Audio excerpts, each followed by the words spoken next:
साथियों, सुजान एकेडमी में एक बार फिर से आपका हार्दिक स्वागत है। फर्स्ट ग्रेड की जो वीडियो लेक्चर सीरीज है, इसमें जो हमारा अभी टॉपिक चल रहा है वो चल रहा है ग्रेविटेशनल वाला, ठीक है। जिसमें हमने सेंट्रल फोर्स और देन उसके बाद में सेंट्रल फोर्स के बारे में पढ़ा था। उसके बाद में हमने ग्रेविटेशनल फील्ड लिया है, जिसमें हमने Newton law of gravitation, then उसके बाद में इंटेंसिटी यानी कि ग्रेविटेशनल फील्ड इंटेंसिटी, एंड उसके बाद में हमने पढ़ा था gravitational potential energy, potential and escape velocity, है ना। तो कुल मिला के यहाँ तक का मैंने जो है आपके कंप्लीट करवा दिया है। अब उससे आगे हम चलेंगे, ठीक है। उससे आगे जाने से पहले मैं एक और रिक्वेस्ट करना चाहूँगा कि आप जो है इस वीडियो सीरीज की या प्ले लिस्ट के जो मेरा यूट्यूब चैनल है सुजान एकेडमी, इसके लिंक को जो है ज़्यादा से ज़्यादा लोगों की तरफ शेयर करें, ताकि जो है बहुत जो राजस्थान के जो भी और भी जो लोग आरपीएससी फर्स्ट ग्रेड की तैयारी कर रहे हैं उनको बेनिफिट मिल सके, ठीक है। और आपको जैसा कि पता है कंप्लीटली फ्री ऑनलाइन क्लासेज हैं, इसके अंदर कोई भी आपसे जो है बिल्कुल शुल्क नहीं लिया जाएगा, ठीक है। चलिए, तो अब स्टार्ट करते हैं। हमारा आज का जो टॉपिक रहेगा, इससे आगे का जो आज का हमारा टॉपिक रहेगा वो रहेगा केपलर्स लॉ, ठीक है। क्योंकि एस्केप वेलोसिटी के बाद में जो नेक्स्ट जो टॉपिक बचता है हमारा, वैसे तो हमें इसको सेंट्रल फोर्स में ले लेना चाहिए था, लेकिन क्योंकि सेंट्रल फोर्स तक जो है हम इतना डिटेल तक हम नहीं जा रहे उसके अंदर, क्योंकि बीएससी का पोर्शन था। तो जो इम्पोर्टेंट चीज़ें और इक्वेशंस जो थी वो मैंने आपको करवाई थी। देन उसके बाद में केपलर्स लॉ है जो हम यहाँ देख रहे हैं। तो केपलर्स लॉ का मतलब क्या, हम चले गए हैं सन और प्लेनेट सिस्टम में, यानी कि सूर्य और जो उसके ग्रह हैं उस वाले सिस्टम में हम चले गए हैं, ठीक है। तो जो आपका केपलर का नियम है, केपलर लॉ, तो केपलर नामक जो वैज्ञानिक थे, इन्होंने क्या किया था, 3 लॉ दिए थे। कितने लॉ दिए थे? 3 प्लेनेटरी मोशन के लिए, यानी कि ग्रह की गति के लिए 3 नियम दिए थे। और बड़ा सिंपल नियम में कोई बहुत ज़्यादा उसमें वो चीज़ नहीं, क्योंकि केपलर का थर्ड लॉ वगैरह है जो हम पहले ही, थर्ड लॉ और सेकंड लॉ जो कि मैथमेटिकल इक्वेशन है उसको हम पहले ही सॉल्व कर चुके हैं ना। एक फॉर्मूला जिसे हम पहले ही सॉल्व कर चुके हैं जब मैंने आपको सेंट्रल फोर्स पढ़ाया था, ठीक है। तो पहला क्या है, पहला नियम यह है कि जो ग्रह है वे सूर्य के चारों तरफ कैसे मोशन करते हैं, दीर्घ वर्ताकार कक्षाओं में गति करते हैं। वृत्ताकार कक्षाओं में गति नहीं करके कैसे करते हैं, दीर्घ वर्ताकार कक्षाओं में गति करते हैं, ठीक है। तो क्या हो जाएगा इसका का जो मैं शॉर्ट में लिखा हूँ, आप उसको लिख लीजिए अगर लिखना चाहें तो, कि ग्रह सूर्य के चारों तरफ दीर्घ वर्ताकार कक्षाओं में गति करते हैं। तो जो आपका ऑर्बिट है, ऑर्बिट कैसा होगा, ऑर्बिट होगा इलिप्टिकल। कौन सा ऑर्बिट होगा? इलिप्टिकल ऑर्बिट होगा, यानी कि दीर्घ वर्ताकार मतलब इलिप्टिकल, है ना। तो आप अगर उसको लिखोगे तो the planet revolving around the sun in a elliptical orbit, ठीक है। ये आपका पहला हो गया। दूसरा क्या हो जाएगा कि अब ये इलिप्टिकल ऑर्बिट में जब मूव कर रहे हैं तो आप देखिए कैसा होता है दीर्घवृत्त, इस तरह का, ठीक है। ये आप मान लीजिए, ये क्या है इसका सेंटर, ये एक और ये एक, ये दो इनकी क्या होती है, नाभियां। ये क्या होती है, इसकी नाभियां होती है, जिन्हें हम F1 और F2 कह सकते हैं, फोकस 1 और फोकस 2। नाभि का मतलब फोकस, ये हो गया हमारा सेंटर इसका, ठीक है। तो अब दूसरा नियम ये कहता है कि सन कहाँ होगा। अच्छा, इसके अंदर एक चीज और है। फर्स्ट नियम में क्या है कि एक तो सूर्य के चारों तरफ ग्रह कैसे गति करेंगे, दीर्घ वर्ताकार में, और दूसरा ये कहा गया है कि जो सन है हमारा, सूर्य है, वो कहाँ है, इसके फोकस पे होता है, इसकी नाभि पर होता है, ठीक है। तो सन या तो यहाँ होगा या कहाँ होगा, यहाँ होगा, इन दोनों में से किसी एक जगह पे होगा, ठीक है। कोई समस्या नहीं है यहाँ तक। नेक्स्ट हमारा क्या है कि सेकंड नियम ये कहता है कि जो सूर्य से ग्रह को मिलाने वाली रेखा, जैसे सपोज कर लीजिए ये एक ग्रह आपका, यानी कि यहाँ पे है प्लेनेट, सन कहाँ है, यहाँ है, ये मान लीजिए आपका क्या है, सन है, और ये क्या है आपका प्लेनेट, ठीक है। तो सूर्य से ग्रह को मिलाने वाली रेखा, तो मान लीजिए एक तो ये रेखा हो गई, प्लेनेट कुछ तीन समय पे यहाँ था, फिर ए और बी पे था, फिर क्या हुआ कि कुछ टाइम बाद जब ये यहाँ पहुँचता है तो इसने क्या किया, इस लाइन में जो सूर्य को और ग्रह को जोड़ने वाली, ज्वाइन करने वाली जो लाइन है, ठीक है, वो क्या करती है, कुछ ना कुछ एरिया शिफ्ट करेगी। तो ये एरिया कौन सा शिफ्ट करेगी, ये वाला शिफ्ट करेगी, ठीक है। तो ये जो शिफ्ट एरिया करती है, इसकी जो एरियल वेलोसिटी होगी, पहले मैं पढ़ा चुका हूँ एरियल वेलोसिटी आपको, जो एरियल जो वेलोसिटी होगी वो क्या होगी, कांस्टेंट रहती है, ठीक है। एरियल वेलोसिटी क्या रहती है, कांस्टेंट रहती है, यानी कि जो ये सन और प्लेनेट को जोड़ने वाली, ज्वाइन करने वाली जो लाइन है, वो समान समय में समान एरिया शिफ्ट यानी कि सर्पित करती है। ठीक है, इक्वल टाइम में इक्वल एरिया शिफ्ट करती है। ठीक है, तो अगर यहाँ है तो इतना एरिया शिफ्ट किया, तो अगर मान लीजिए कहाँ होगा, ये यहाँ और यहाँ की बात है कि किसी टाइम सी और डी में, है ना, सी और डी में ये इस तरह से है। ठीक है, और इनका क्या है, टाइम अगर इक्वल है ना, टाइम अगर इक्वल है, यानी मान लीजिए यहाँ टाइम लगा T1 और यहाँ टाइम लगा T2, तो दूसरा नियम क्या कहता है, T1 इक्वल है T2 के, तो इसका मतलब क्या होगा, इसका मतलब होगा कि area of a F1 B equal होगा area of C F1 D के। ठीक है, और इसे हम कैसे कहते हैं, इस लाइन की जो इसको एरियल वेलोसिटी, या कह सकते हैं क्या कि जो हमारा एरियल वेलोसिटी है, वेलोसिटी इज कांस्टेंट। और एरियल वेलोसिटी क्या होती है, dA/dt, और मैंने आपको ये बताया था ये क्या होगा, वो सिंपल सा है, क्या हो जाएगा, r² dθ/dt और 1/2 साथ में हम लेते हैं। ठीक है, 1/2 r² dθ/, क्योंकि ये क्या बन रहा है, त्रिभुज बन रहा है, ट्राइंगल बन रहा है, उसके लिए हम क्या ले रहे हैं, हाफ r² dθ/dt। तो ये हमारी क्या होती है, ये होती है एरियल वेलोसिटी। इसको थोड़ा सा मैं और अच्छे से लिख देता हूँ, r² dθ/dt, और ये क्या होता है, कांस्टेंट होनी चाहिए। ठीक है, ये इनका सेकंड नियम था। ठीक है, कोई प्रॉब्लम नहीं है यहाँ तक। चलिए नेक्स्ट मुझे क्या देखना है, नेक्स्ट ये देखना है कि थर्ड नियम, ये सेकंड नियम आ गया, थर्ड नियम क्या था इनका, थर्ड नियम भी मैंने प्रूव करके बताया था दोनों आपके जो मैंने जब सेंट्रल फोर्स पढ़ा था, और उसके अंदर जो सेंट्रल फोर्स के अंदर हमने क्या देखा था कि जब हमने सर्कुलर ऑर्बिट लिया था जिसके लिए इसेंट्रिसिटी कितनी थी, 0 थी, उस केस के लिए मैंने आपको ये नियम भी प्रूव करके बताया था। ठीक है, जब हमने एक एनर्जी की इक्वेशन थी उसमें dr/dt क्या किया, 0 किया और उसको सोल्व किया, तो हमारे पास क्या मिला, लास्ट में जो इक्वेशन मिलती है वो ये मिलती है कि जो t² है वो डायरेक्टली प्रोपोर्शनल है किसके, a³ के। कि अब अगर इलिप्टिकल मोशन है, तो सेकंड वाले केस में आप देखिए कि इलिप्टिकल मोशन करता है, तो जो सेमी मेजर एक्सिस है ना, ये क्या है आपकी सेमी मेजर एक्सिस, ये क्या है, सेमी मेजर एक्सिस, यानी कि इसे कह देंगे अर्ध दीर्घ अक्ष, हिंदी में कहेंगे तो क्या कहेंगे, अर्ध दीर्घ अक्ष। तो जो अर्ध दीर्घ अक्ष के क्यूब के कौन प्रोपोर्शनल है, या कह सकते हैं जो टाइम पीरियड है, यानी कि इस एक सर्कल जो अपने इलिप्टिकल पाथ है, इस इलिप्टिकल पाथ को पूरा करने में, एक रिवोल्यूशन पूरा करने में जो टाइम लगेगा उसका स्क्वायर जो है इस इलिप्टिकल पाथ की सेमी मेजर एक्सिस के क्यूब के क्या होगा, डायरेक्टली प्रोपोर्शनल यानी कि समानुपाती होगा। और जब आपने इसको यहाँ पे सोल्व किया था तो यहाँ पे कांस्टेंट आ जाता है। ठीक है, जिसे मैं अभी कैसे लिख देता हूँ, तो कांस्टेंट क्या है, वो आ जाता है हमारे k³, और इसको हमने किस में लिखा था, 4π² समथिंग कुछ इक्वेशन थी हमारी, है ना, तो उससे हमने इसको, और देख लीजिए आप पुराना जो आपका सेंट्रल फोर्स वाला जो टॉपिक कराया उसके अंदर मिल जाएगा आपको इसकी वैल्यू। ठीक है, वैसे इसकी वैल्यू से कोई मतलब नहीं, क्योंकि न्यूमेरिकल क्वेश्चन जो पड़ता है वो या तो यहाँ से पड़ता है या फिर यहाँ से पड़ता है। ठीक है, ये दो न्यूमेरिकल, एक तो एरियल वेलोसिटी से, या फिर क्या पढ़ सकता है, ये वाले डायरेक्ट फॉर्मूले से पढ़ेगा। इसका क्वेश्चन अगर आता है तो उसका k का हमें यूज करना ही नहीं होगा। मेनली क्या होगा कि आपको देंगे कि किसी एक प्लेनेट के लिए आपको दे देगा कि टाइम पीरियड और उसका जो सेमी मेजर एक्सिस है उसकी वैल्यू दे दी, फिर पूछेंगे कि दूसरे के लिए अगर उसको, या तो कह देंगे इसको सेमी मेजर एक्सिस को आधी कर दी तो कितना टाइम पीरियड रह जाएगा, या कह देंगे कि किसी दूसरे उसके लिए जो सेमी मेजर एक्सिस की वैल्यू दे देंगे, देन उसके बाद टाइम आपसे पूछ लिया जाएगा। तो हम इसी का डायरेक्ट यूज करेंगे, के तो उसमें कैंसिल आउट हो जाएगा। ठीक है, तो ये 3 नियम है केपलर के। फर्स्ट, पाथ होता है कौन सा होता है, इलिप्टिकल होता है। दूसरा, अगर मान लीजिए ये जो लाइन ज्वाइन करती है अर्थ और सन को, अर्थ और सन क्या कह सकते हैं, प्लेनेट कोई सा भी हो सकता है अर्थ के अलावा भी, तो प्लेनेट और सन को जो ज्वाइन करने वाली लाइन है ये इक्वल टाइम में इक्वल एरिया शिफ्ट करती है। ठीक है, वो आ गया, इसका मतलब एरियल वेलोसिटी क्या रहेगी, कांस्टेंट रहेगी। और तीसरा है कि जो ये इलिप्टिकल पाथ में मोशन करते हैं, रिवोल्यूशन होता है, तो एक रिवोल्यूशन का जो टाइम है, ये टाइम पीरियड है एक रिवोल्यूशन का, वो टाइम पीरियड का स्क्वायर जो है उस जो अपनी इलेक्ट्रिकल पाथ है उस इलेक्ट्रिकल पाथ के सेमी मेजर एक्सिस के क्यूब के क्या रहेगा, डायरेक्टली प्रोपोर्शनल रहेगा। तो ये 3 तरह के आपके पास नियम है, इनको आपको ध्यान रखना है। ठीक है, चलिए यहाँ से ये चीज हो गई।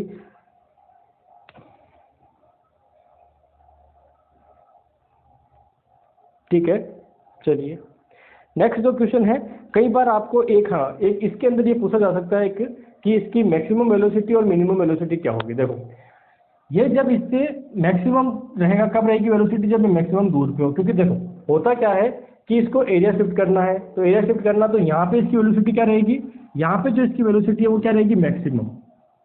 वी मैक्सिमम कहाँ रहेगी, यहाँ पे। और यहाँ क्या रहेगी वेलोसिटी, यहाँ रहेगी मिनिमम। क्योंकि देखो एरिया समान शिफ्ट करना है, तो एरिया समान शिफ्ट करना तो क्या करना पड़ेगा, एरिया जब समान शिफ्ट करते हैं तो इस केस के अंदर, क्योंकि इतना सा एरिया किसके बराबर होना चाहिए, इसमें के बराबर होना चाहिए। तो इसका मतलब क्या है, यहाँ स्पीड क्या होनी चाहिए, कम। क्योंकि देखो यहाँ इसकी रेडियस ज़्यादा है, तो रेडियस ज़्यादा है तो इसका मतलब थीटा क्या रहना चाहिए, कम। आप समझ रहे हो इस चीज़ से कि अगर एरिया क्या रहना हमारा समान रखना है, तो जब रेडियस ज़्यादा होगी तो थीटा क्या रहना चाहिए, कम। और थीटा ज़्यादा होगा तो रेडियस क्या लेनी चाहिए, ज़्यादा रहनी चाहिए। ठीक है, तो ये वाली चीज़ है। तो इस वाले केस में क्या होगा, जब रेडियस ज़्यादा है तो चेंज इन थीटा में क्या होगा, वैल्यू कम आनी चाहिए। चेंज इन थीटा कम आने का मतलब वेलोसिटी क्या रहेगी, कम रहेगी। और यहाँ पे अगर बात करूँ तो क्या रहेगी, मैक्सिमम। क्यों रहेगी, क्योंकि इस एरिया के अंदर थीटा रेडियस कम है ना, तो रेडियस कम, इसका मतलब थीटा जो शिफ्ट कर रहे हैं टी टाइम में वो क्या होना चाहिए, ज़्यादा होना चाहिए। तो इसका मतलब यहाँ वेलोसिटी क्या होगी, ज़्यादा। तो सन के पास होंगे तो वेलोसिटी ज़्यादा होगी, सन से दूर होंगे तो वेलोसिटी क्या होगी, कम होगी। इसमें एक रिलेशन है वो आप लिख लीजिए कि जो वी मैक्स और वी मिनिमम होता है, कई बार अगर मान लीजिए पूछते हैं तो आप ध्यान रखिए कि ये 1 + ई और 1 - ई, ये इनका क्या होता है, एक रिलेशन होता है।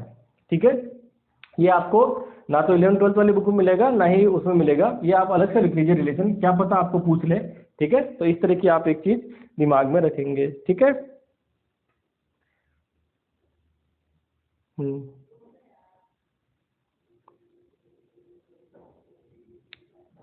चलिए, तो ये कुल मिला के जो भी इसमें से केपलर लॉ में से हो सकता था, क्या बोलते हैं, थ्योरेटिकल पार्ट, वो हमने थ्योरेटिकल पार्ट कंप्लीटली देख लिया, कोई प्रॉब्लम है नहीं। बस इस एक फॉर्मूले को आप जरूर अलग से याद रखिए, बाकी तो आप मैंने फॉर्मूले आपको सब निकाल के बताए हुए हैं, तो इसमें कोई ज़्यादा डिफिकल्टी होनी नहीं चाहिए। ठीक है, अब आते हैं सैटेलाइट पे। देखिए सैटेलाइट वाला जो पोर्शन है वो बड़ा इंपॉर्टेंट है। उससे पहले चलिए मैं एक दो क्वेश्चन देख लेता हूँ, अगर मान लीजिए कुछ ऐसा क्वेश्चन हो जो पिछला जो हमने पढ़ा है उसमें से बन सकता हो तो। हाँ, बहुत सारे ऐसे क्वेश्चन है जो पिछले में से बन सकते हैं। तो पहले मैं केपलर फ्लो के बाद एक दो एग्जांपल ले लेता हूँ, और एग्जांपल लेके उसके बाद में फिर हम आगे उस पर सैटेलाइट वाले मोशन पे चलते हैं। ठीक है।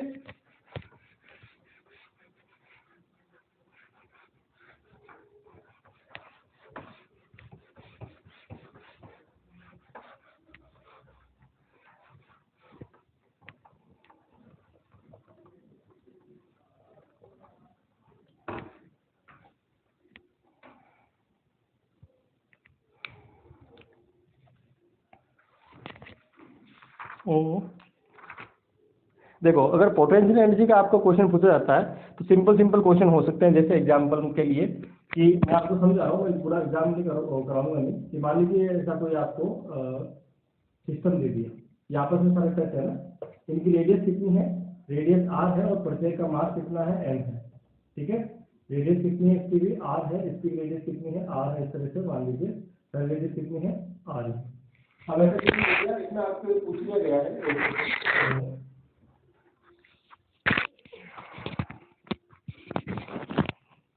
अगर मान लीजिए इस तरह का क्वेश्चन आपको दे दिया गया है, और ये क्वेश्चन आप जब इलेक्ट्रोस्टैटिक्स पढ़ते हैं तो ऐसे क्वेश्चन खूब करते हैं, जब चार्ज इस तरह से डिस्ट्रीब्यूटेड हो तो क्या करना है।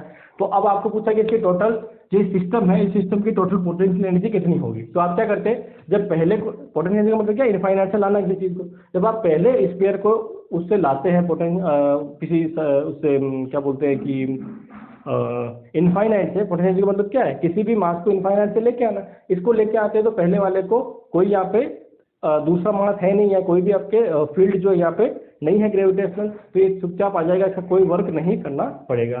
दूसरे को लाते हैं, मान लीजिए पहले को लाए, कोई वर्क नहीं करना पड़ेगा। दूसरे को लाएंगे तो क्या होगा, दूसरे को जब लाओगे तो इस तरह के क्वेश्चन मैं बता देता हूँ, दूसरे को लाओगे तो क्या होगा, आपको वर्क करना पड़ेगा। ठीक है, तो दूसरे को लाओगे तो वर्क कितना करना पड़ेगा। तो देखो पहला यहाँ ऑलरेडी है, तो इनफाइनाइट से यहाँ लाके आप कितने डिस्टेंस पे ला रहे हैं इससे। ठीक है, पॉइंट यहाँ से सेंटर से लेते हैं तो 2r डिस्टेंस होगी। ठीक है, तो ये क्या हो जाएगा, इसको थोड़ा अच्छे से लगाना पड़ेगा। ठीक है, तो 2r डिस्टेंस से लाओगे तो क्या बन जाएगा, -Gm/m/2r। ठीक है, अब आप तीसरे को लाते हो, जब तीसरे को लाते हो तो ऑलरेडी दो यहाँ पड़े हुए हैं, तो इससे भी आप कितनी दूरी पे ला रहे हो, 2r पे, इससे भी कितनी ला रहे हो, 2r पे। तो पहले तो एक की वजह से और फिर दूसरे की वजह से। आया समझ में? तो कुल मिला के क्या हो गया, -3/2 Gm²/r। ठीक है, इस तरह से पोटेंशियल एनर्जी आप निकाल लोगे, कोई प्रॉब्लम नहीं है ना। अगला मान लीजिए सिंपल क्वेश्चन आपको ये दे दिया, ये क्या स्क्वायर है ना, इस स्क्वायर को फॉर्म करने में कितनी पोटेंशियल एनर्जी होगी, इसकी रेडियस मान लीजिए तो साइड मान लीजिए ए दे दिया, तो क्या करेंगे, पहले को लाएंगे, कोई प्रॉब्लम नहीं है, दूसरे को लाएंगे, तो दूसरे को जब ला रहे हो तो क्या होगा, ये फर्स्ट, ये सेकंड, ये थर्ड और ये फोर्थ, सपोज कर लीजिए। पहले को ला रहे हो, कोई वर्क नहीं करना पड़ेगा, दूसरे को लाओगे तो कितनी डिस्टेंस तक, ये तो क्या हो जाएगा -Gmm/a। तीसरे को लाओगे तो तीसरे को यहाँ से यहाँ तक डिस्टेंस कितनी हो जाएगी, √2a हो जाती है। तो इसका मतलब तीसरे को जब लाते हो तो इससे तो √2a डिस्टेंस पर, इससे a डिस्टेंस पे लाते हो, तो दोनों अलग फॉर्मूले, दोनों जोड़ देंगे। चौथे को लाओगे तो क्या होगा, तीनों की वजह से, तीनों में से दो में तो a डिस्टेंस पे आ रहे हो और एक पे कितने आ रहे हो, √2a डिस्टेंस पे आ रहे हो। तो कुल मिला के इस तरह से आप जो है उसको सोल्व कर सकते हैं। ऐसे खूब क्वेश्चन आपने किए, ये सिंपल है, ये वाले में नहीं आपको करवा रहा, एक मैंने करवा के दिखा दिया, बाकी आप नहीं करवा रहा। मैं जो ट्रिकी क्वेश्चन है जिसमें कंसेप्ट होता है लेकिन क्वेश्चन छोटा होता है, वो क्वेश्चन में ज़्यादा लेना चाहूँगा। ठीक है, तो चलिए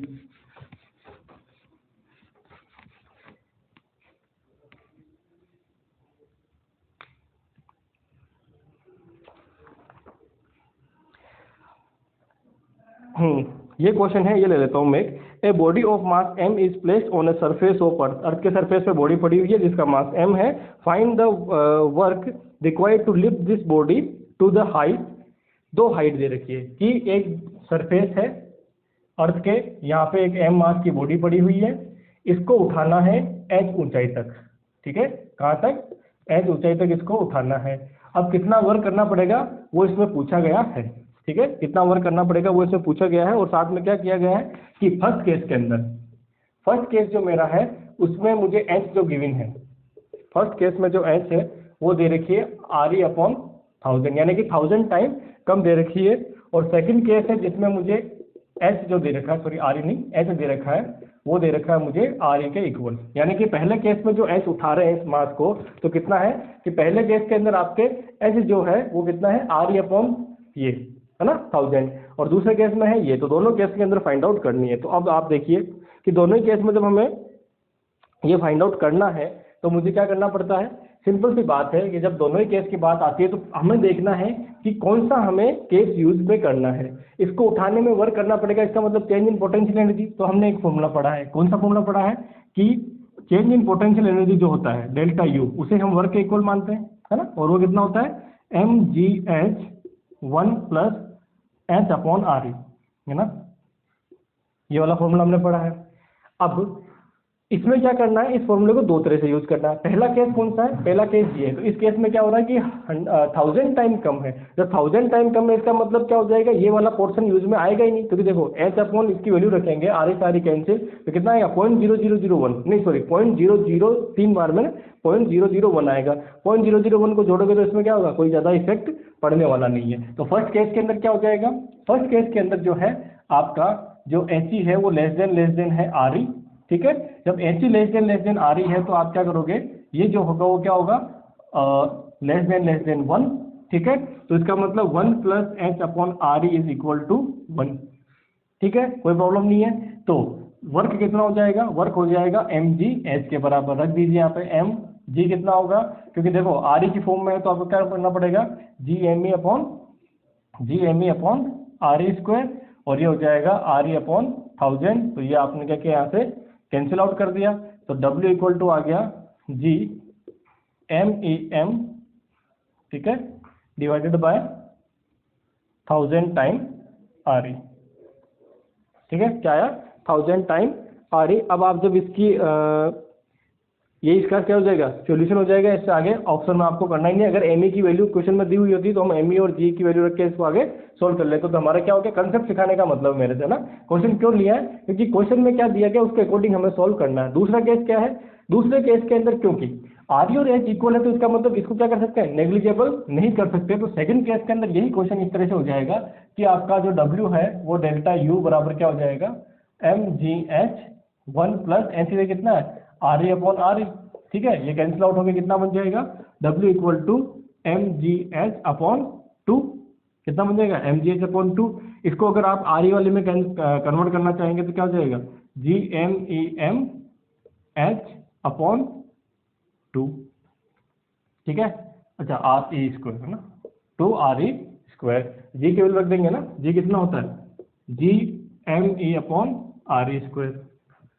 आ गया समझ में? तो हमने वो वैल्यू यहाँ पे रख दी है और वैल्यू रख के इसको सॉल्यूशन निकाल लिया। तो नेक्स्ट केस में हमारा जो सॉल्यूशन आता है वो क्या जाता है, ये इस तरह से सोल्व हो जाती है।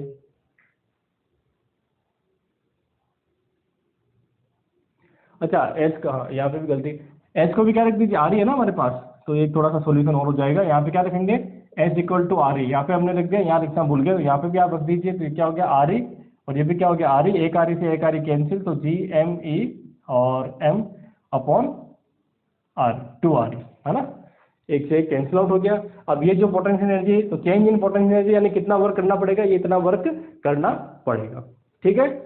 चलिए कोई प्रॉब्लम नहीं है यहाँ तक, नहीं होनी चाहिए कोई प्रॉब्लम। तो ये हमारा क्या हो गया यहाँ पे इस क्वेश्चन का सॉल्यूशन, ठीक है। तो कंसेप्ट क्या दिया है उसके अकॉर्डिंग हमें सोल्व करना है। क्वेश्चन में अगर इस तरह का क्वेश्चन है तो सीधा सीधा MGS हो जाएगा। इस तरह का क्वेश्चन है कि अगर आप नेग्लिजिबल नहीं कर सकते, वही 5% वाला, तो उसके अंदर क्या होगा, इसको हम पूरे तरह से सॉल्व, जो हमारा मेन फॉर्मूला है उससे सॉल्व करेंगे, ठीक है। चलिए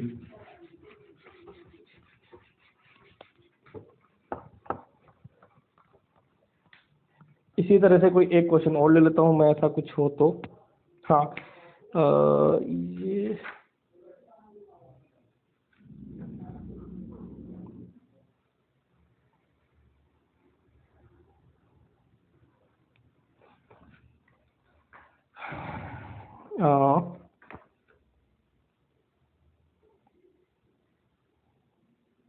चलिए ये क्वेश्चन है, the escape velocity of a planet is VE, है ना। हमें क्या दे रखा है, एस्केप वेलोसिटी हमें VE दे रखी है क्वेश्चन में, ठीक है। ये हमारा क्वेश्चन है जिसमें एस्केप वेलोसिटी किसी प्लेनेट के लिए VE दे रखी है। ए particle start from rest at A large distance from the planet, reach the planet only under gravitational attraction and passes through a smooth tunnel through its center, ठीक है। its speed at a center of the planet will be, centre पे इसकी जो speed है वो मुझे find out करनी है, ठीक है। तो चलिए पहले तो हम बना लेते हैं ये कि ये हमारा प्लेनेट है, ठीक है। इस प्लेनेट के लिए जो एस्केप वेलोसिटी दे रखी है वो कितनी दे रखी है, VE दे रखी है। वापस देख लीजिए कि a particle start from rest as a large distance from the planet, planet से बहुत ज़्यादा डिस्टेंस के ऊपर क्या है, लार्ज डिस्टेंस का मतलब क्या हुआ, जहां पर उसका ग्रेविटेशनल फील्ड कितना होगा, 0, बस ये हमें ध्यान रखना है, ठीक है। रीच, तो मैं बना देता हूँ, ये मान लीजिए आपको क्या है, ग्रेविटेशनल फील्ड, इसके बाद इस प्लेनेट का ग्रेविटेशनल फील्ड नहीं है, तो इसका मतलब वो यहाँ से स्टार्ट होता है, ठीक है। स्टार्ट होता है इसका मतलब इनिशियल वेलोसिटी कितनी है इसकी, 0 है। पोटेंशियल एनर्जी यहाँ पे कितनी है, वो भी 0, क्योंकि जब फील्ड है नहीं तो पोटेंशियल कितना हुआ, 0 हुआ, ठीक है। चलिए फिर उसके बाद में क्या है, reach the planet at only under gravitational attraction, ये क्या करता है, प्लेनेट को रीच करता है, यहाँ पहुँचता है, ठीक है। देन उसके बाद में and pass through a smooth tunnel, एक यहाँ टनल बनी हुई है, उस टनल से क्या करता है, पास होता है, ठीक है। चलिए next, tunnel and its centre, तो इस सेंटर, ये इसका क्या है सेंटर, इस सेंटर से क्या होता है, ये वापस इधर से पास होता है। चलिए ये पास हो गया। उसके बाद में its speed at A centre of a planet will be, यानी कि प्लेनेट के सेंटर पे इसकी जो स्पीड है वो स्पीड कितनी हो जाएगी, वो मुझे फाइंड आउट करना है, ठीक है। तो सबसे पहले आप देखिए कि जब यहाँ पे मान लीजिए इसकी स्पीड कितनी है, V है, ठीक है, यहाँ पे इसकी स्पीड कितनी है, V है। तो अब एक चीज आप समझिए यहाँ से कि जब ये जो है यहाँ पे इसकी जो टोटल एनर्जी कहता हूँ मैं, क्योंकि देखो जब भी ऐसा कोई क्वेश्चन आता है प्लेनेट वाला वेलोसिटी और इस तरह का कोई क्वेश्चन बनता है, तो आप हमेशा ध्यान रखिए सबसे जो इफेक्टिव जो लो है वो कौन सा है, वो है हमारा एनर्जी कंजर्वेशन लो। क्या है, एनर्जी कंजर्वेशन लो।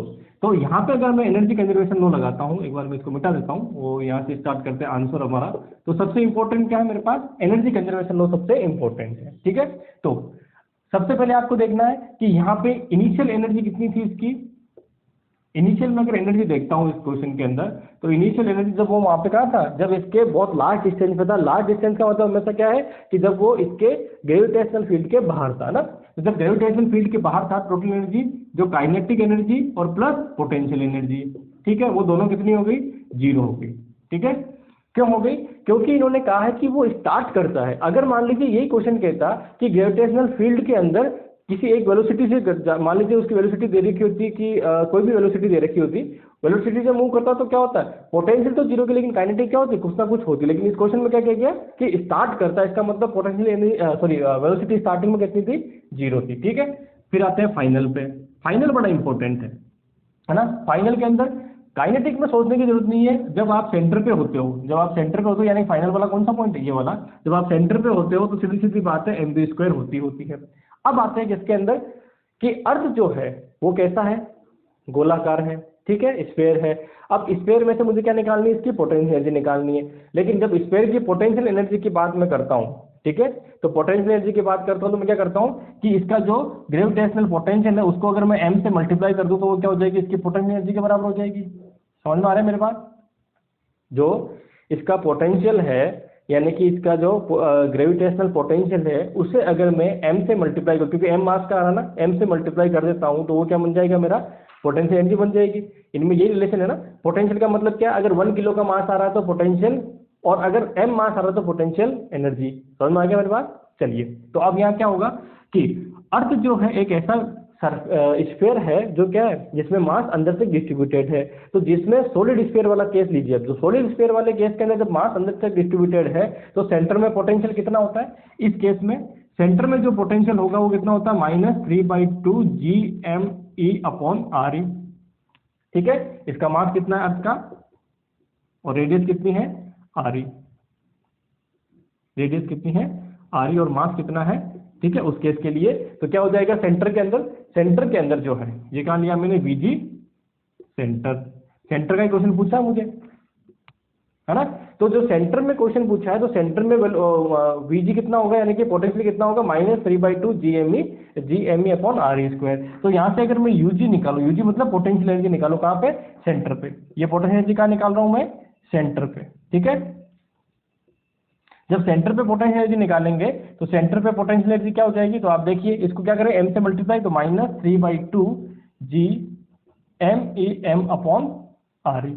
ठीक है, तो ये क्या होगी यहाँ पे पोटेंशियल, ये क्या होगी यहाँ पे काइनेटिक। तो मैं यहाँ लिख देता हूँ -3/2 GME/RE।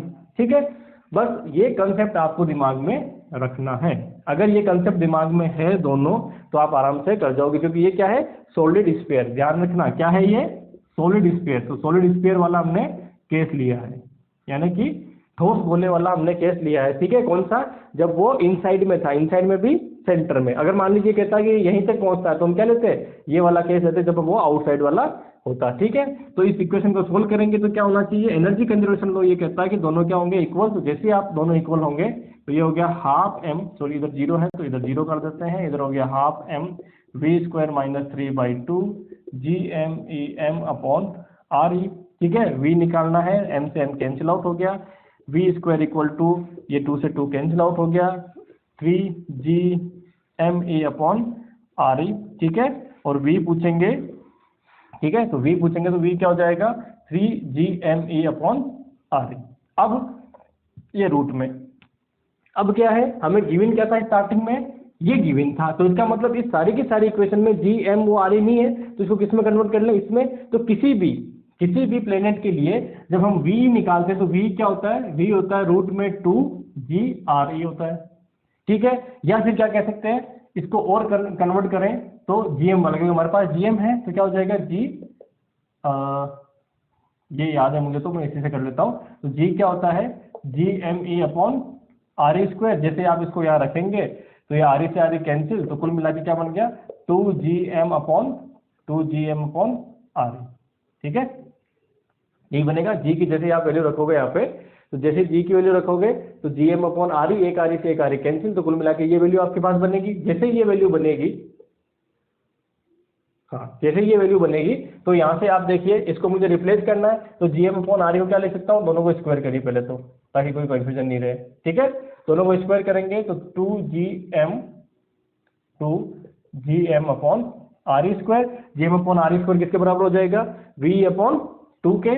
तो यहाँ से जो वेलोसिटी मिलेगी मुझे वो क्या मिल जाएगी, रूट में 3 ऑलरेडी है, ये इसके डिवाइड में जाएगा और ये किसके बराबर बन जाएगा, इसके स्क्वायर के। तो कुल मिला के V क्या हो जाएगा, 2/3 VE, यानी कि अगर मुझे रिलेशन फाइंड आउट करना है इसके अंदर तो आंसर मेरा क्या हो जाएगा लास्ट फाइनल, ये वाला हो जाएगा। ठीक है, कंसेप्ट वो नहीं है, कंसेप्ट वो नहीं, क्योंकि वो तो सिर्फ हमने क्या किया, रिप्लेसमेंट किया। कंसेप्ट क्या है, ये वाला। इसमें भी काइनेटिक एनर्जी के बारे में सोचने की कोई जरूरत नहीं है आपको, बड़ा सिंपल सा फॉर्मूला, हमेशा किसी भी फील्ड में चले जाओ कोई प्रॉब्लम नहीं है। मैंने जब आपको पढ़ाया था एनर्जी तो मैंने सबसे पहले कहा था काइनेटिक एनर्जी बहुत इंपॉर्टेंट चीज नहीं होती है, सबसे इंपॉर्टेंट क्या होते हैं, पोटेंशियल एनर्जी होती है किसी भी फील्ड के लिए।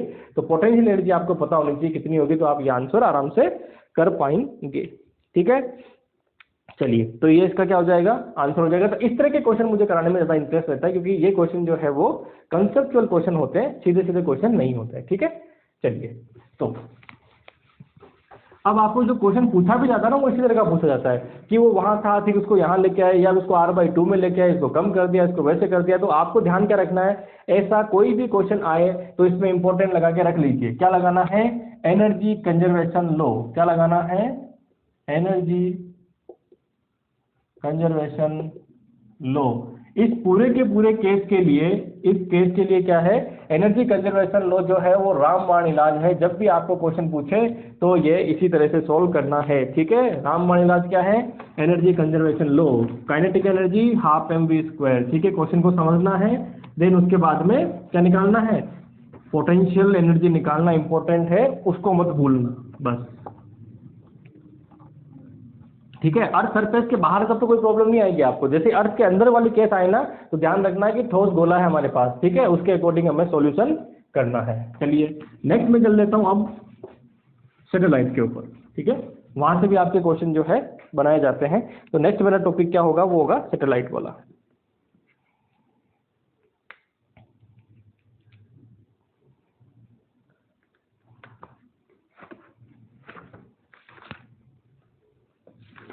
प्लैनेटरी मोशन ये सब हो गया। नेक्स्ट, हाँ नेक्स्ट है मेरे पास सैटेलाइट, है ना। सैटेलाइट के अंदर जो कृत्रिम वाले हैं, सैटेलाइट मोशन,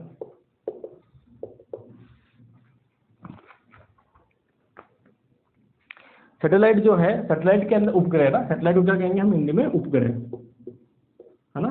तो उपग्रह जो मोशन है उसकी हम बात कर रहे हैं। तो सैटेलाइट के अंदर जो नेचुरल वाले हैं, नेचुरल तो क्या है, अर्थ का कौन सा है, अर्थ का जो है वो कौन सा है, वो है हमारे पास चंद्रमा, है ना, मून जो होता है वो है। उसके बाद में वहां से कोई क्वेश्चन ज्यादा पढ़ने वाला है नहीं। ठीक है, इंपॉर्टेंट क्या है, इंपॉर्टेंट सबसे ये रहता है कि जो हम कृत्रिम भेजते हैं, है ना, जो कृत्रिम वाले भेजते हैं उस उपग्रह को कितनी ऊंचाई पे भेजना है, उसकी वेलोसिटी कितनी होगी।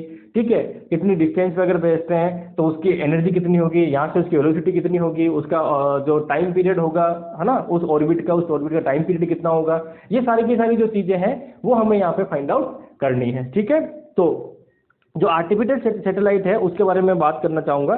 तो आर्टिफिशियल में सबसे पहला जो आता है वो आता है, सबसे पहले किसी भी उपग्रह को आप भेजते हैं तो ये सपोज कर लीजिए आपका क्या है, अर्थ है ना, ये क्या है, हमारी अर्थ है। अर्थ की रेडियस कितनी है, r है। h ऊंचाई पे आप क्या करते हैं, एक सैटेलाइट को भेजते हैं, तो ये क्या करेगा, इसकी चारों तरफ ऐसे रिवोल्यूशन करेगा। ठीक है, क्या करेगा, इस तरह से रिवोल्यूशन करेगा। ठीक है, ये हाइट कितनी है इसकी, ये हाइट मान लीजिए h है, इसका मास कितना है, m है। इसकी यहाँ पे वेलोसिटी, जब जिस ऑर्बिट में है उस ऑर्बिट की वेलोसिटी कितनी है, vo, o फॉर ऑर्बिट, है ना, वेलोसिटी कितनी है, ये है। तो उस केस में मुझे ये फाइंड आउट करना है कि ये vo कितनी होगी जब हमें s गिवन है।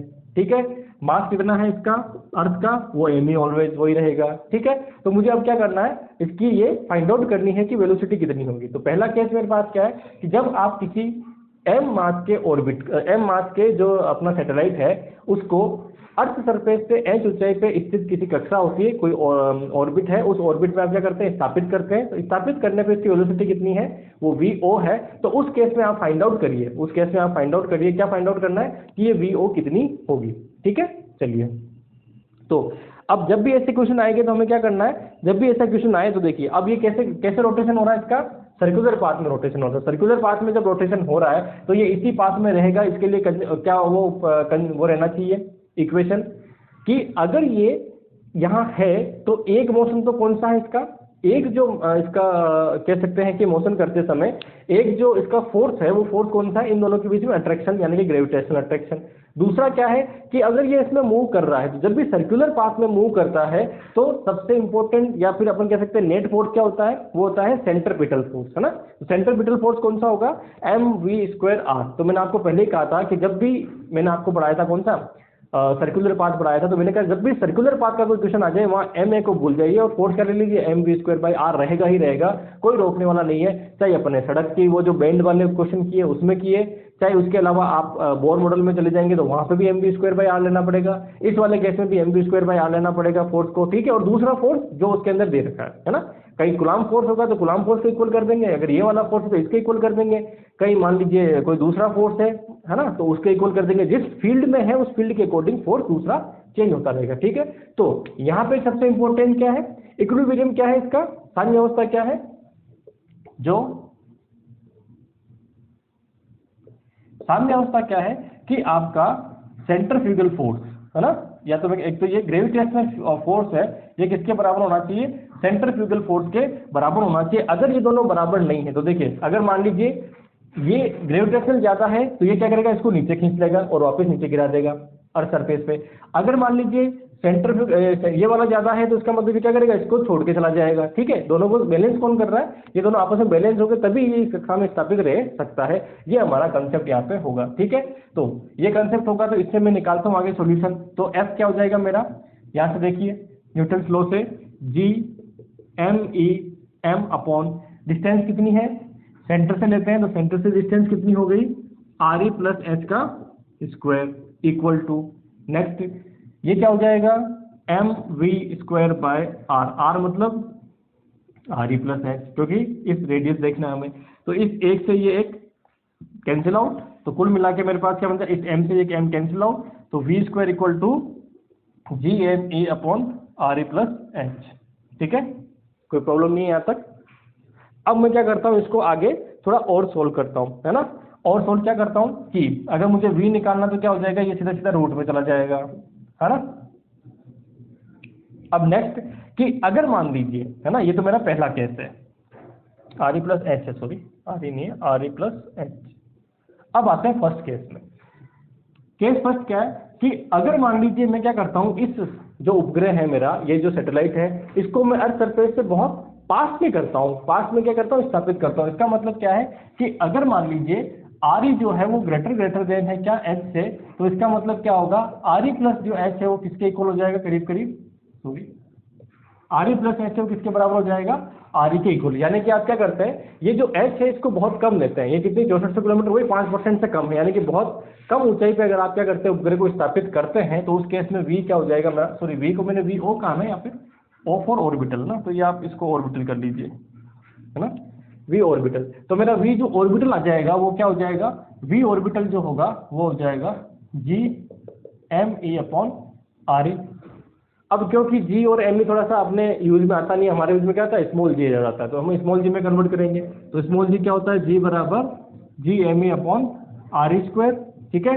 तो जी एम ई को कर दीजिए सोल्व, तो जी आर ई स्क्वायर बराबर जी एम ई, इसको आप वहां से सोल्व करेंगे तो ये कुल मिला के एक आर ई से एक आर ई क्या होगा, कैंसिल आउट, तो ऊपर क्या बन जाएगा, रूट में जी आर ई, क्या बना, रूट में जी आर ई। और ये क्या है, ये है इसकी ऑर्बिटल वेलोसिटी, ऑर्बिटल वेलोसिटी, ठीक है। कक्षीय वेग जिसे हम क्या कहते हैं, कक्षीय वेग। तो कक्षीय वेग कितना आ गया, कक्षीय वेग जो है वो करीब करीब ये आ गया। और जब इसको आप सोल्व करते हैं तो जी और आर की वैल्यू रखेंगे ना, तो ये करीब करीब आता है 8 किलोमीटर पर सेकेंड, ठीक है। कितना आता है, 8 किलोमीटर पर सेकेंड। तो अगर मान लीजिए इस वाले केस की मैं बात करता हूँ, ठीक है, इस वाले केस की अगर मैं बात करता हूँ तो इस केस में क्या हुआ कि रिलेशन में फाइंड आउट कर सकता हूँ कि यहाँ से अगर मुझे एस्केप वेलोसिटी, एस्केप वेलोसिटी की अगर मैं बात करता हूँ तो एस्केप वेलोसिटी कितनी होती है, v इक्वल टू 2GRE, है ना, रूट में कितनी होती है 2GRE। तो जब आप इसकी वैल्यू यहाँ रखेंगे तो एस्केप वेलोसिटी और ऑर्बिटल वेलोसिटी में रिलेशन क्या होता है, ये आ जाता है कि ऑर्बिटल वेलोसिटी को अगर √2 से मल्टीप्लाई कर दो ये कौन सा केस है ध्यान रखना, जब आप उपग्रह को पृथ्वी की सतह के पास में स्थापित करते हैं, ठीक है, जब ये वाला कंडीशन है उसी केस की बात है। तो उस केस में क्या हो गया कि जो एस्केप वेलोसिटी है वो √2 टाइम होती है किसकी, ऑर्बिटल वेलोसिटी की, ठीक है, और ये कितना होता है 8 किलोमीटर पर सेकंड, और ये कितनी होती है 11.2 किलोमीटर पर सेकंड, ठीक है। तो ये कुल मिला के आपका पहला कंसेप्ट यहाँ पे क्लियर हो गया कि जो आपका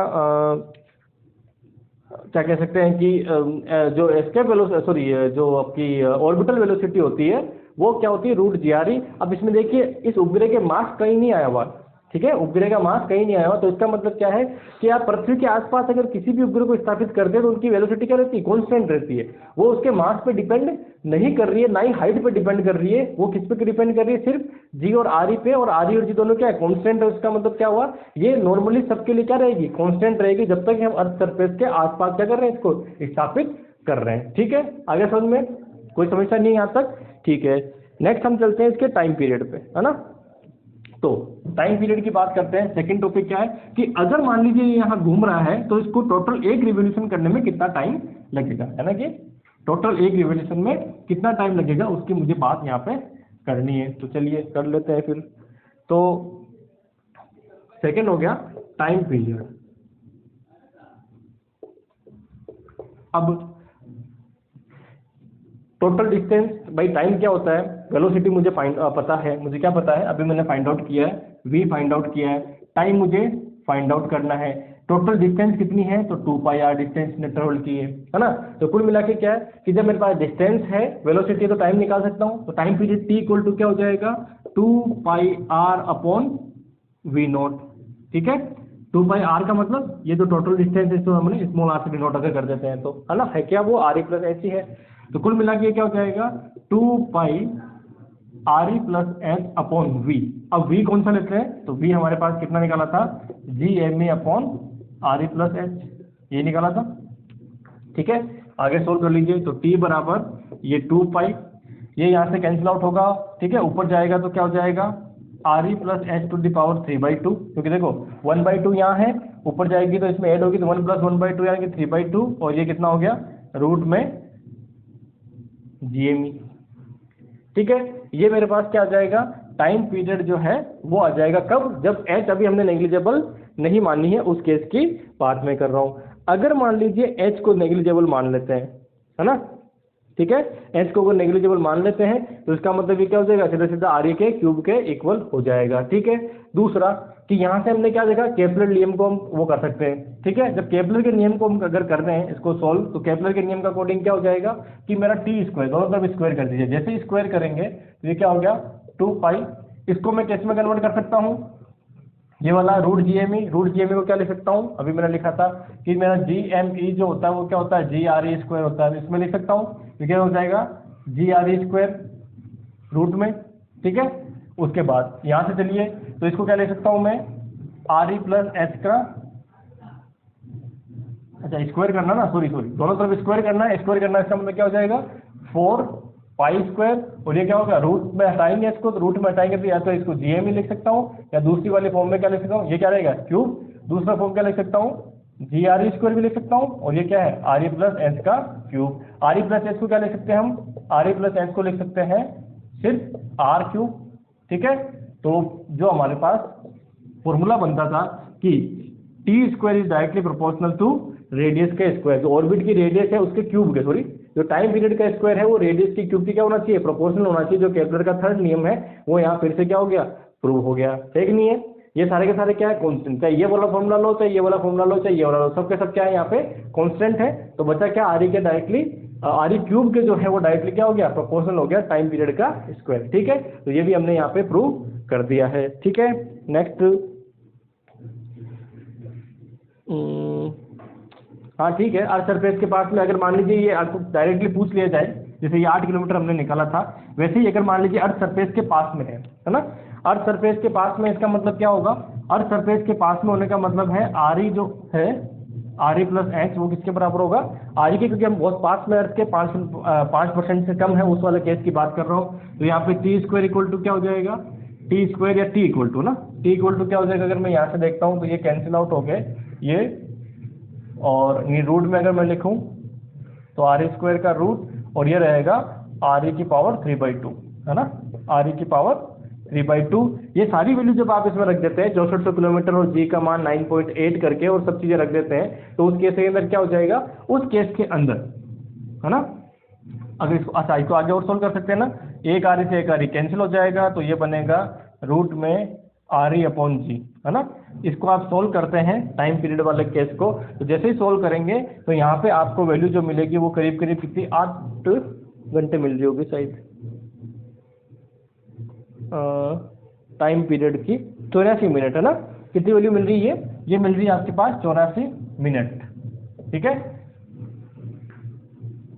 1 घंटा और 24 मिनट क्या होगा कि अगर मान लीजिए आप किसी उपग्रह को अर्थ सरफेस के पास में 10-15 किलोमीटर दूर अगर आप स्थापित करते हैं, 100 किलोमीटर दूर अगर आप स्थापित करते हैं, तो उस केस में क्या, नहीं 100 किलोमीटर में तो ज़्यादा हो जाएगा, नहीं हाँ ठीक है 100 किलोमीटर तक, तो 100 किलोमीटर अगर स्थापित करते हैं तो वो क्या करेगा 84 मिनट में उसका पूरा क्या करेगा, अर्थ का एक राउंड कर लेगा, ठीक है।